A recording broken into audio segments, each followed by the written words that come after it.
Hello, and welcome to Jurassic World, home of long extinct species, beautiful sights, illegal dinosaur cockfighting, and a 5-star pancake house. Pancake. Through the miracle of necromancy, we were able to resurrect the dead animals of the past and bring about a new age of entertainment. So come one, grab the kids and grandpa's inheritance money, because your vacation to Jurassic World will leave you with plenty of jaw-dropping sights, memories to make you smile, and if you're lucky, only a few scars.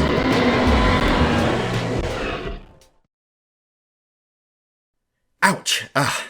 So, how'd it go? Extremely well. The people absolutely loved it. I mean, ticket sales are through the roof from that trailer alone. What do you mean ticket sales from the trailer are through the roof? I mean that tickets for the park's opening weekend have sold out. Thousands are ready to arrive this Saturday morning. You mean thousands are ready to arrive at a park that's not even built in 2 days from the teaser I said to put out?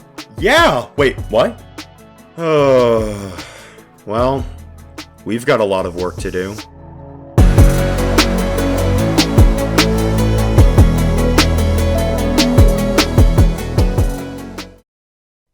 Hello. I didn't see you there. Things have been a little hectic around here as we try to start things up at the park. Oh, I suppose you're probably wondering what this park is. Well, simply put, using a mixture of black magic and science, we bring the dead dinosaurs of the past back to life with the sole purpose of making as much money as possible off them. The only problem is, the park's not actually built yet, and we don't have any dinosaurs. Additionally, due to the mistakes of a particular little rat, we've been put in the precarious position where thousands are ready to arrive in just a few days to a park that doesn't even have any attractions. So in order to save the park and actually start making some money, we need to build as much as we can right now. In order to get started, we need a few essential buildings. These include the Command, Science, and Expedition buildings, that together will allow us to get some scientists who can research some bones, dig up some bones, and extract some DNA from some bones. Then we bring our DNA over to another building, called the Hatchery. In here we synthesize some eggs, select the eggs we want, and then we wait.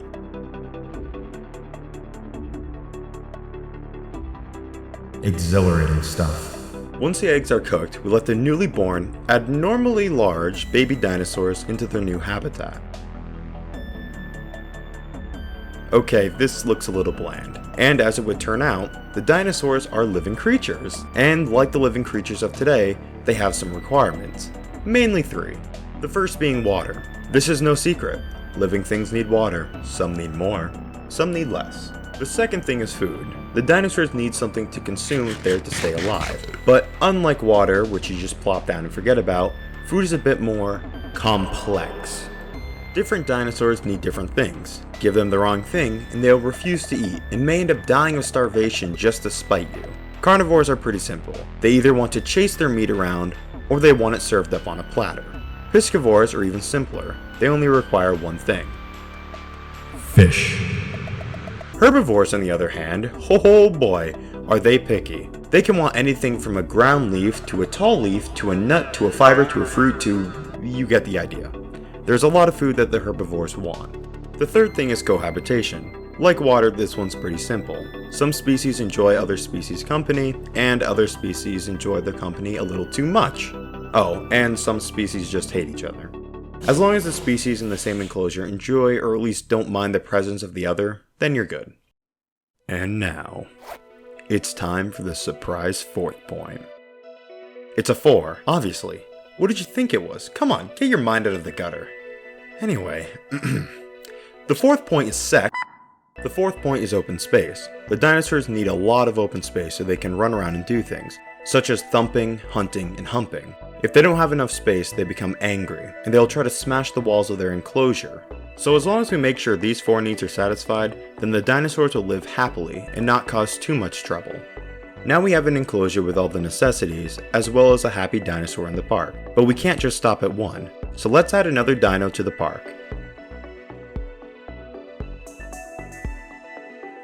Alright, this is starting to come along very nicely. Oh boy.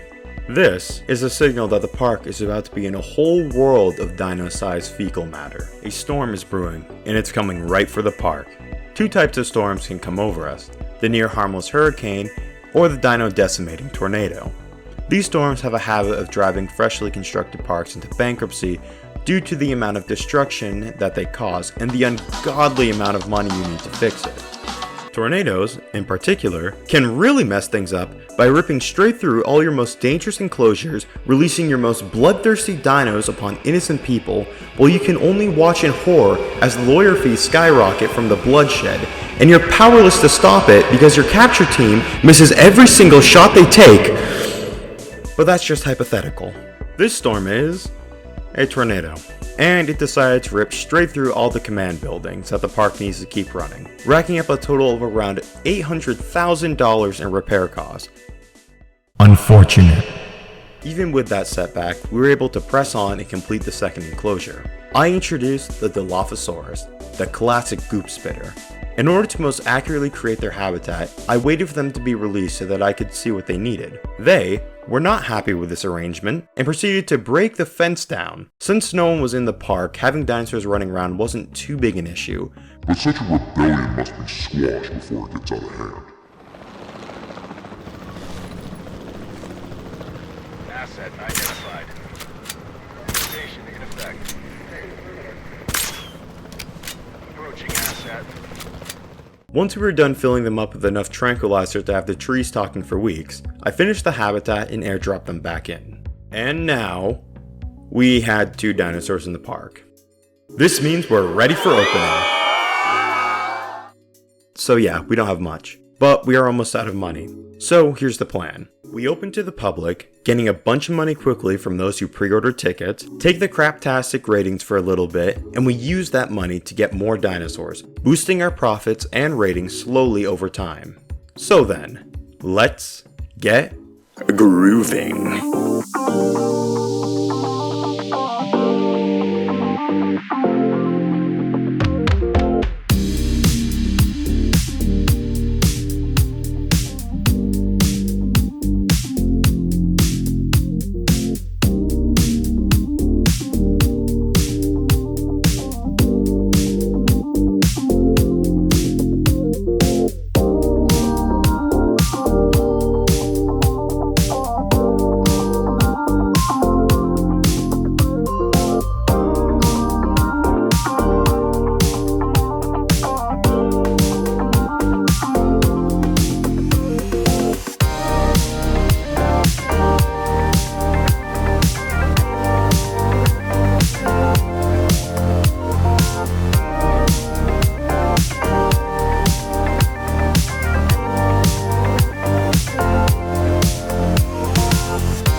Around the time I was getting the Parasaurs comfortable in their new homes, the park started having some power struggles. Each power plant can only give out so much power before you either need to give it an upgrade or place some more. And seeing as I didn't have the technology for the upgrades unlocked, and I didn't want to deal with the power struggles ever again, I opted to place a great many power plants down all at once, eliminating the problem altogether. But to do this, I would need a good place to put that many power plants. Yeah, that's looking pretty good. I dubbed this hill, Power Plant Hill. Yeah, that's good. With one problem taken care of, it was only natural that another sprang up. My newly placed Parasaurs came down with an unknown ailment. This kind of situation must be dealt with swiftly, otherwise the dinosaurs could die of an injury, sickness, or even disease. So we took to the mobile veterinary unit, drove through the crowds of people as they leaped and dodged out of the way, parked in the watering hole, and whipped out the scanner. Aha! Not only were my Parasaurs infected, but so were my this guy, and this Triceratops looking guy. According to my scientists, this disease causes the dinosaur to become dehydrated, and it's caused by parasites. So not the worst sickness we could be facing, but it still needed to be dealt with.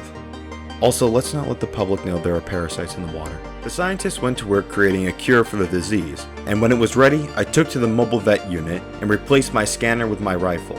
For it was time to eradicate this disease from the park. Our luck seems to be in a never-ending supply. First the power plant problems, second the diseased dinos, and now a storm! Fortunately, this time around it was just a hurricane. So while the winds and rains did minimal damage to the park, I was able to zip around in the Vetmobile and cure all the dinosaurs.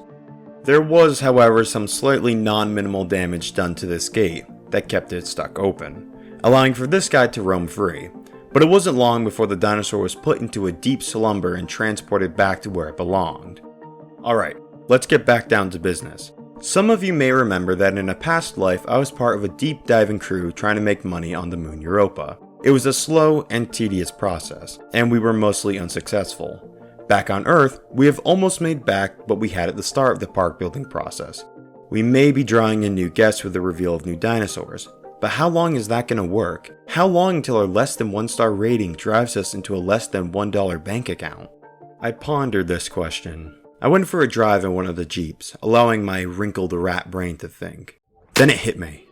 We needed a better park! Quickly, I grabbed the camera from the backseat and drove to the Parasaur enclosure to take some pictures of the strangely bioluminescent dinos for our ads. I ordered the scientists to research the technology of monorails for greater guest comfort. And last, I sent out a team to get us a new dinosaur, one that would be bigger, badder, and scarier than the rest we had. Admittedly, this was not the only plan I had up my noggin, but in order for my plan to work, we still need a bit more funding. And we need to expand the park a bit more to throw off any suspicion, because what I'm cooking up is so grand, so exhilarating, and so epically questionable that it's best to keep under wraps until we have it ready.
And there we go.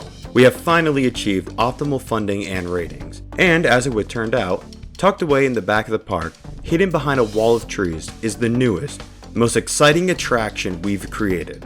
the Dinosaur Cockfighting Ring.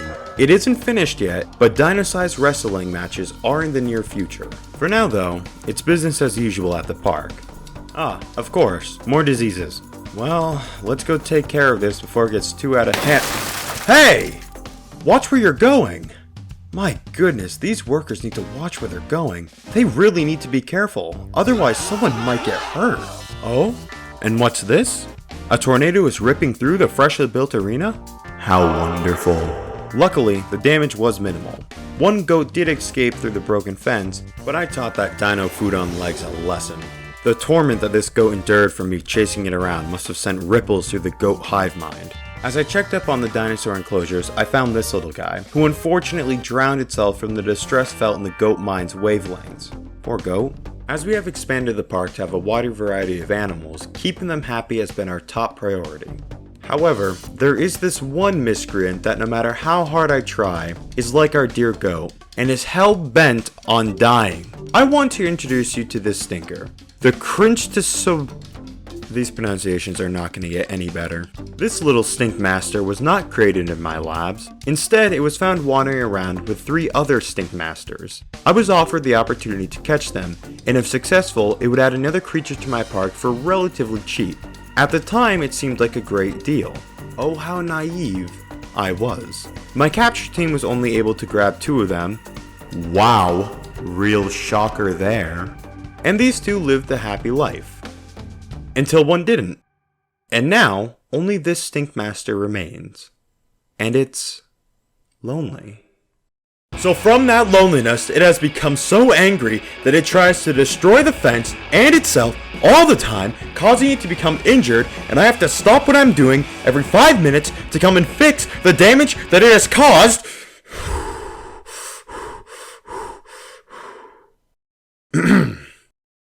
Moving on. Oh, god damn it!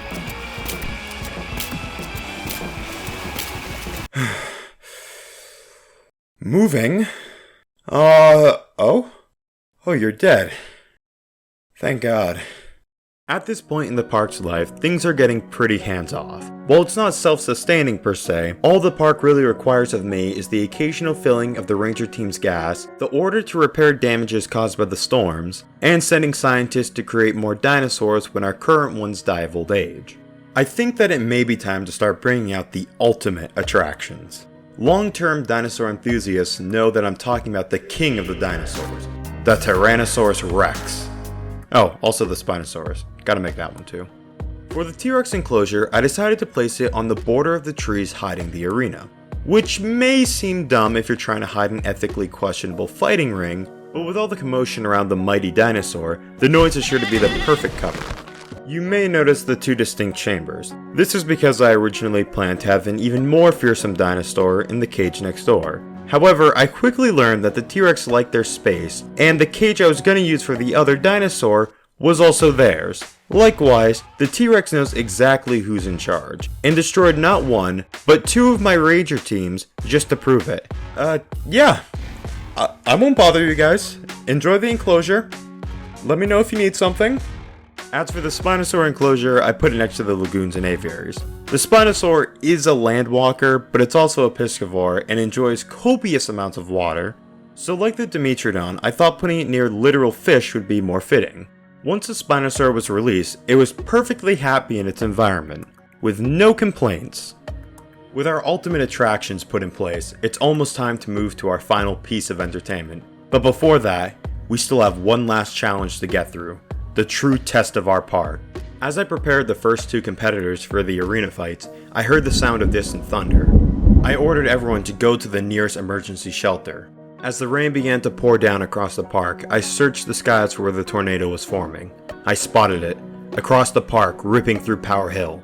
As the tornado slid down the hillside, it was heading straight for the Herrerasaur enclosure. If you don't know why this is bad, allow me to remind you. I knew that this wasn't the only misfortune I'd run into with this storm. If it continued on its path, it would hit the Velociraptor paddock next. As the dinosaurs ran loose from their enclosures, I took to the sky in the helicopter, running through the tornado to get to them. I sent the helicopter to tranquilize as many as possible while I scurried around in the ranger car to fix the fences. As I fixed the fences of the Herrerasaur and Velociraptor paddocks, I thought to myself, this isn't that bad. And that's what I believed. Until I realized that before the tornado left, it gave me one last parting gift. A broken Tyrannosaur enclosure fence. Luckily though, the Tyrannosaur still knew who the boss was. And being that boss, they were content to sleep out the storm. The Velociraptors also didn't make a run for it. Though I suspect they saw what happened to the Herrerasaurs and thought it'd be best to stay inside. Smart choice. And now that the most challenging storm we've ever faced has passed, and our park is still going strong, it's finally time for the cockfights to commence. Before we officially begin, here's how the fights work. As you can see, there are different tiers of dinos, starting with the Crotorosaurus at the bottom. The first round in the arena is the two lowest tier dinos, Crotorosaurus and the Carnosaurus. From there, the winning dinosaurs work their way up the tiers, fighting 1 or 2 dinos per tier, until they reach the T-Rex. If the winning dino happens to stop winning, then the new winner continues to climb. Now, there are some rules, but only 2 of them really matter. Firstly, the fight goes on until death. It doesn't matter if the dinosaur dies by the tooth and claw of its competitor, or dehydration because it forgot to drink. If the dinosaur dies, it loses. The second rule is that MVU healing is not allowed during the fight. Once the fight is over, the winning dino will be healed before the next round begins. Of course, the rules here may be bent or even broken entirely if I deem it necessary for the situation at hand. With all that being said, it looks like our first competitors are ready to go. So viewers, place your bets. Choose your champion, the Red Menace or the Blue Dude. Competitors, fight!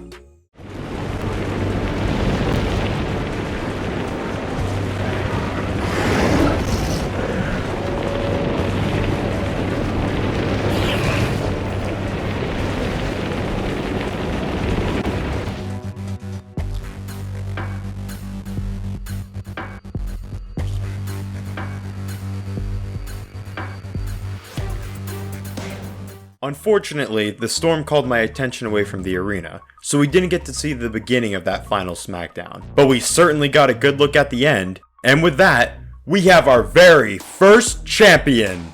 But don't feel too bad if you lost your bet on the Carno, because now you've got a chance to win it back in our next fight. Blue Dude versus Red Guy but a different dino.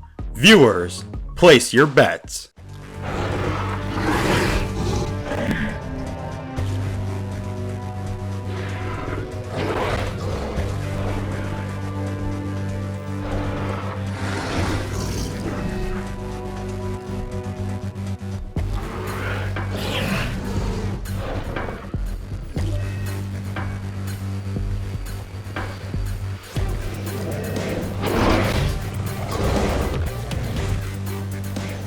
That's 2 match wins for the Blue Dude. Any Red Guy enthusiasts are certainly furious now.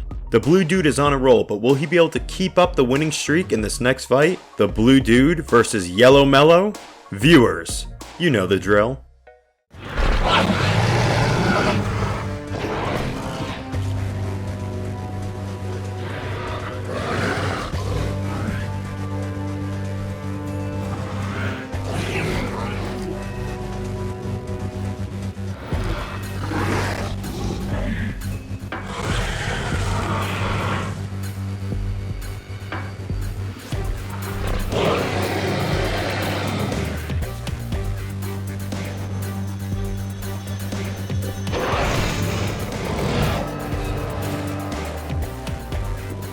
Win once and that's a lucky punch. Win twice, that's on the dice. Win 3 times, and I have no clever sayings for winning 3 times. But the point stands that our champion, the Blue Dude, is one furious fighter. With 3 wins under its belt, I'd say it has a pretty good chance at winning the championship. So then, let's move on to match 4. Blue Dude versus Albert. Viewer, choose your money maker.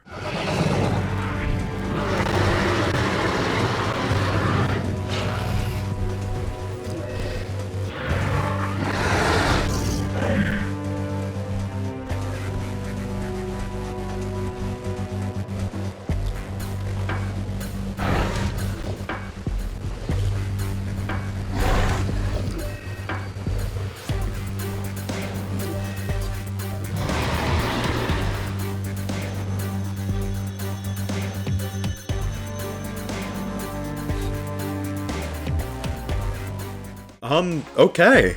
Well, you saw it here, folks. The long-reigning champion has been defeated. All the red guy lovers out there, you have your revenge. Though I must say, it's really no shock at all that Albert won. I mean, with moves like these, how does one lose? Let's see if those fancy moves can defend Albert against a flock. Time for a special round, folks. Albert versus the Polyraptor pack. Viewers, choose your bird.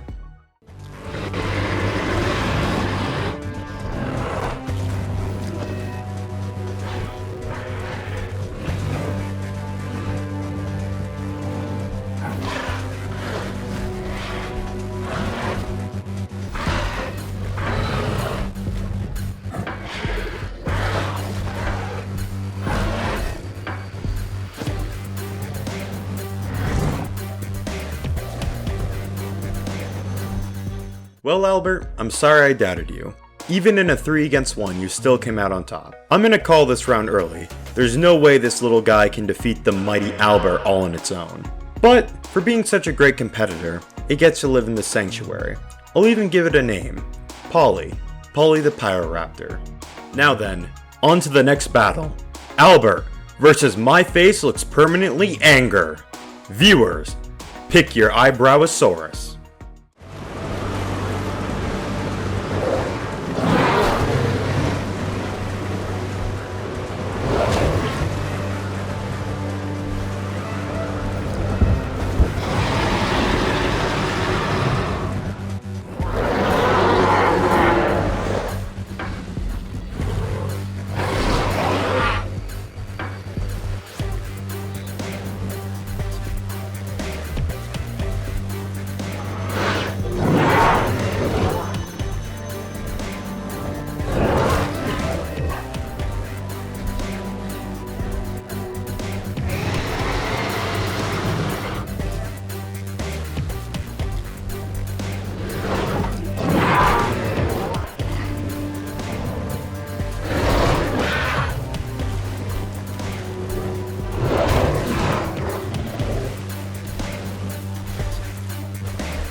And we have a new champion. Blue Dude betters, you have your revenge. Albert most certainly would have won that, but for whatever reason, the dinosaur chose to play the long game, and it just so happens that My Face is a bit more durable. But will that durability keep up? Let's find out. My Face versus the Great Horned One. Viewer, pick your horny dinosaur.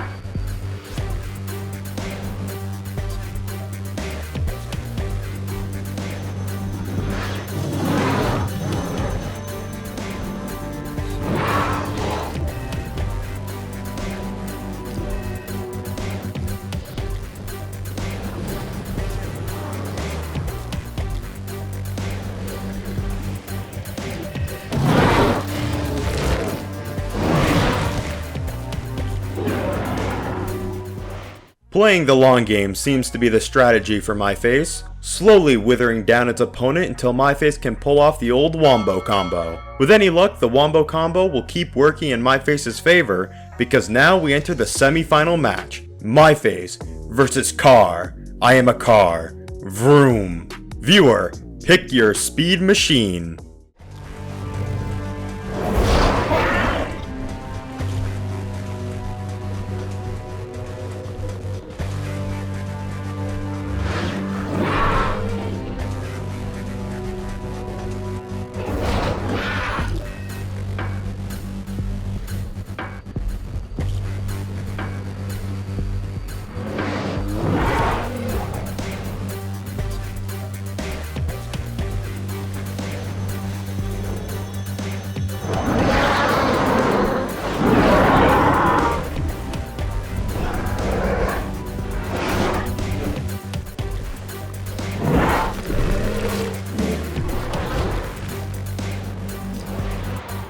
As these fights go on, it would appear my face is adding some style to its kills, taking the extra step to drown them as it rips their throat out.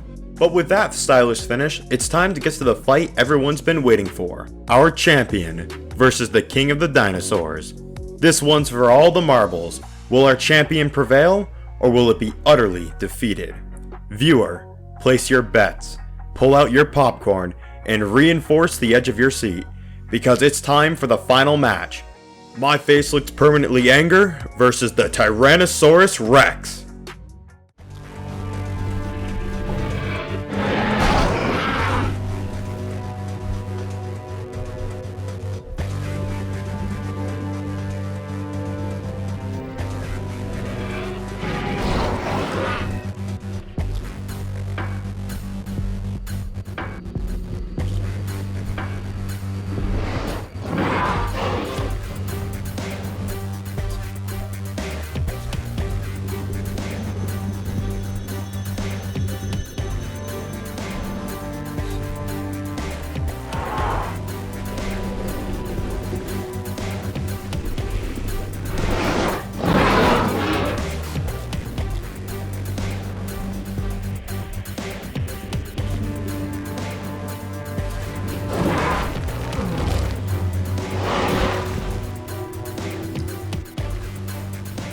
Standing tall against all odds, our champion has earned its title, and will now be able to live out the rest of its days peacefully in Sanctuary with Polly the Pyro...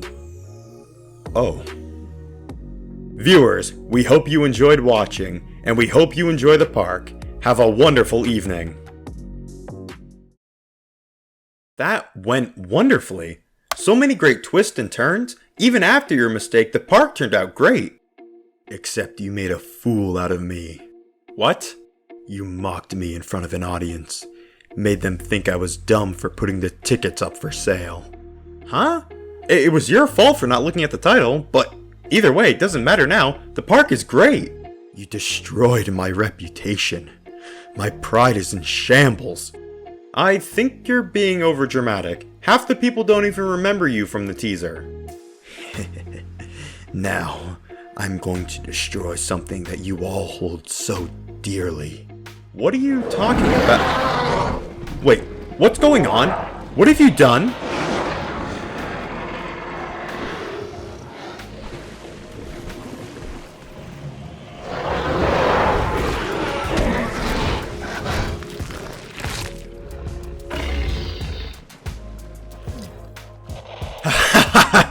How does it feel to have something you love so much ripped away?